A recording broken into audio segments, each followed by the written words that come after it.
Shukran.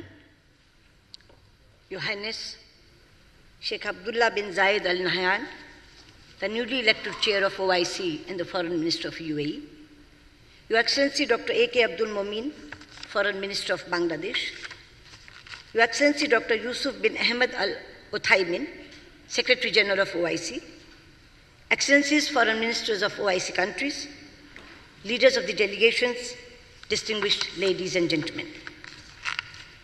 I'm honored to join my colleagues from nations that represent our great religion and ancient civilizations.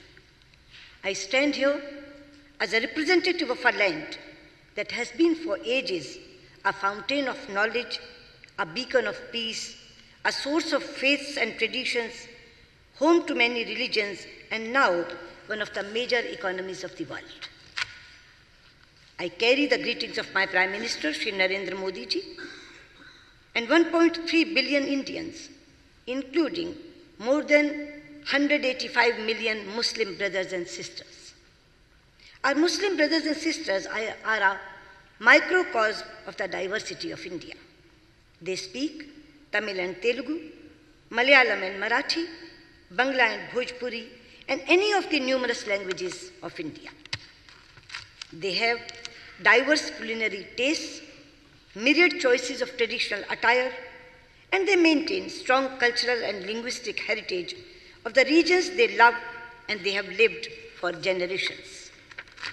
They practice their respective beliefs and live in harmony with each other and with their non-Muslim brethren.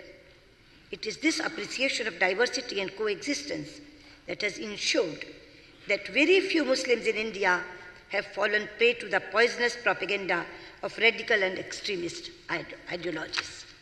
Your Highness and Excellencies, 2019 is indeed a very special year. In this year, the OIC is celebrating its Golden Jubilee, the United Arab Emirates is celebrating Year of Tolerance, and India is celebrating the 150th birth anniversary of Mahatma Gandhi, a global symbol of truth and non-violence. It is therefore a matter of pride for me and for India to be invited in this special year to be your guest of honor and to be extended a hand of friendship. I convey my deep appreciation to Foreign Minister, His Highness Sheikh Abdullah bin Zayed, for his sagacious leadership and for his invitation. Thank you, Your Highness. Your Highness and Excellencies, in the past 4 years, few relationships have seen as much engagement as India's relationship with the UAE and indeed with the entire Gulf and West Asia region. It is a return of history. UAE has shown how a nation can power its progress with a grand vision, with the openness of the world, with an embrace of technology, with investment in human resources, and with an environment that nurtures talent and cultures from around the world. We also express our special gratitude to Saudi Arabia, Bangladesh, and other friends for their strong support for hearing India's voice in this forum. Your Highness and Excellencies, the OIC member constitute more than 1/4 of the members of the United Nations and nearly a quarter of the humanity. It is an organization that has a key role in shaping our world. It brings together nations on the foundation of a common faith, but also by a shared desire for a better future for their people. From Southeast Asia to the shores of Latin America, from the steppes of Central Asia to the vast expanse of the African continent, from South Asia to the great arc of West Asia and North Africa, the nations represented here also reflect a magnificent diversity of language and literature, customs and culture, history and heritage. Your Highness, Excellencies, India shares much with you. Many of us have experienced the dark days of colonialism. Many of us saw the light of freedom and the bright ray of hope at the same time. We have stood together in solidarity in our quest for justice, dignity, and equality of all people, regardless of race and religion. We have worked together to fashion global institutions into representative platforms, defined not by the interest of a few, but the voice of all sections of humanity. We have together struggled for a world where access to resources, markets, and opportunities is fair and balanced. And with so many nations here, India has forged deep bonds of friendship and close partnership. Friends, as India's economy has grown and become more integrated with the world, these partnerships have become stronger. We have excellent political ties marked by warmth, respect, and goodwill. With many, we have expanding defense and security cooperation. Our economic engagement is robust and growing rapidly. Our digital partnerships are shaping the course of our future, and our ties have the warm glow of deepening human and cultural links. Nations to our east, Brunei, Indonesia, and Malaysia, are important pillars of India's Act East policy and of our broader engagement in the Indo-Pacific region. In our neighborhood, with Afghanistan, Bangladesh, and Maldives, we have ties forged in our shared struggles and sacrifices, in the immeasurable warmth of our hearts, and in our unwavering commitment to the security and prosperity of our people and region. In Central Asia, where human aspirations linked us across the mightiest mountains since ancient times, we are rebuilding our relationship along new routes of possibilities. We do this especially with and through Iran, a country with which we not only share civilizational and cultural links, but a partnership that is vital for stability and prosperity in our region. In West Asia, our solidarity with the aspirations of the Palestinian people have remained unwavering. Our international journey was often pursued in close partnership with Egypt. Iraq and India have stood together in our triumphs and trials. We have with great admiration supported Jordan's efforts in strengthening the voices of moderation and building bridges of understanding between faiths. Further to the west, with nations like Tunisia, Morocco, and Algeria, we work for a shared desire for a more inclusive world. With Turkey, a nation with which we have many strands of connected history, we are imparting new momentum to our ties. Our many friends from Africa are here. It is a friendship of deep emotional bond that comes from shared struggle for freedom and for a voice and a place in the world. Today, on the foundations of that extraordinary heritage, India and Africa have launched a new partnership of prosperity in the dynamic African continent. And here in our neighborhood of the Gulf region, our relationships are as old as time. The tides of Arabian seas have carried forth our timeless links of trade, culture, and religions. Presently, the Gulf region is our largest market, supplier of energy, and source of remittances. More than 8 million Indians living in the region are the 8 million vibrant threads of this partnership. But now our relationship is much more than that. Thanks to the extraordinary effort and attention by Prime Minister Narendra Modi and the leadership of the region. It is an indispensable strategic and security partnership and a natural economic partnership of immense value to our nations and for our shared region. Your Highness and Excellencies, today we all live in a world of sweeping changes and multiple challenges that happen but rarely in history. We see global shifts in power. The center of gravity of the global economy is moving to Asia. The international order we are familiar with is changing.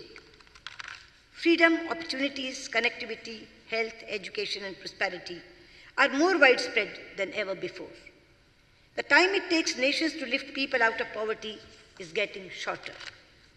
Digital revolution has created unprecedented opportunities to empower people and transform our economies. We have affordable and accessible technologies that give us hope for a sustainable energy future. Yet, we also live on the edge of uncertainties. Tensions, turbulence, disputes, violence, dislocation, displacement are also at a high. Conflicts within and between societies are rising. We are also seeing the human and economic costs of climate change. And we are witnessing the terrible daily destruction in senseless terrorist violence. It is destroying lives, destabilizing regions, and putting the world at great peril. The reach of terror is growing. Its lethality is increasing, and the toll it is taking is rising. In the rich diversity of Southeast Asia, in West Asia and the Gulf, in North Africa and Sahel region, in Europe and North America, in Afghanistan, Bangladesh and India, we see the terrible face of terror. Excellencies and Your Highness, terrorism and extremism bear different names and labels. It uses diverse causes, but in each case, it is driven by distortion of religion and a misguided belief in its power to succeed. The fight against terrorism is not a confrontation against any religion. It cannot be. Just as Islam literally means peace, none of the 99 names of Allah mean violence. Similarly, every region in the world stands for peace, compassion, and brotherhood. There is a verse in the Holy Quran which says, La ikra fi ad-din. Let there be no compulsion in religion. There is another surah, Al-Hujurat, which says, O mankind, we created you from a single pair of male and female, and made you into nations and tribes, so that you may know one another, not that you may despise one another. Similarly, the same message was given by the founder, Guru of Sikhism, Guru Nanak Dev Ji, when he says, and I quote, Awwal Allah noor upaya, kudrat ke sab bande, ek noor te sab jag upjya, kaun pale ko mande. This means, first Allah created light. Then, by His creative power, He made all mortal beings. From that one light, the entire world came into being. So who is good and who is bad? Your Highness and Excellencies, India has always embraced and found it easy to embrace pluralism, since it is embedded in the oldest Sanskrit religious text, the Rig Veda, and I quote, Ekam sadvipra bahuda vadanti, which means, God is one, but learned men describe Him in many ways. Our great philosopher Swami Vivekananda said that this phrase from the Rig Veda has given the theme to all subsequent thoughts to India, and one that will be the theme of the whole world of religions. Your Highness and Excellencies, this is not a clash of civilizations or cultures, but a contest of ideas and ideals.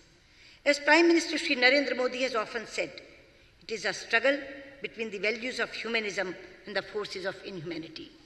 Your Highness and Excellencies, if we want to save the humanity, then we must tell the states who provide shelter and funding to the terrorists to dismantle the infrastructure of the terrorist camps and stop providing funding and shelter to the terror organizations based in that country. At the same time, I would like to say that this menace cannot be fought only through military, intelligence, or diplomatic means. It is also a battle that must be won through the strengths of our values and the real message of religions. This is a task that states, societies, sages, scholars, spiritual leaders, and families must pursue through personal contacts and on social media. And for this, faiths must speak to faiths. Cultures must engage with cultures. Communities must build bridges, not erect walls. The youth must shape the future, not destroy lives. Your Highness and Excellencies, I am particularly pleased to participate in a conference whose theme is a roadmap for prosperity and development. However, I may enter a caveat. The young are not going to be content with only roadmaps. They want roads as well. They also want them to be built fast. It must be our common objective to ensure that we leave them a world that is infinitely better in terms of equitable economic growth and social justice than the one we inherited. That is the mission which has brought us together in Abu Dhabi, a city that has matured into a landmark of Asia and the world. Your Highness and Excellencies, India is the world's third largest economy on purchasing power parity and is the fastest growing one. We are prepared to share our market, resources, opportunities and skills with our partners. We will do what we can within our capacity to ensure that the path to development remains open to all and the global trade regime is open, stable and fair. Your Highness and Excellencies, at 50, Organisation of Islamic States is making a new beginning. The choices you make, the directions you set, will have a profound impact on humanity. The OIC has a huge responsibility and a great opportunity to lift humanity to a higher level of peace and prosperity, and to make this planet a better place, not just for your people, but for the rest of the world. And we will work with you to spread the true meaning and mission of all religions, promote respect for and between faiths, counter the language of hate with a message of harmony, advocate moderation over extremism and pluralism over exclusion, inspire youth to the path of service than of destruction, build bridge of understanding and reduce barriers across cultures and religions. Your Highness and Excellencies, the late President of India, Dr. APJ Abdul Kalam, popularly referred to as the People's President, said, and I quote, "Where there is righteousness in the heart, there is beauty in the character. When there is beauty in the character, there is harmony in the home. When there is harmony in the home, there is order in the nation. When there is order in the nation, there is peace in the world." Your Highness and Excellencies, I come from the land of Mahatma Gandhi, where every prayer ends with the call for Shanti, that is, peace for all. I convey our best wishes, our support, and our solidarity in your quest for stability, peace, harmony, economic growth, and prosperity for your people and the world. Thank you. Shukran.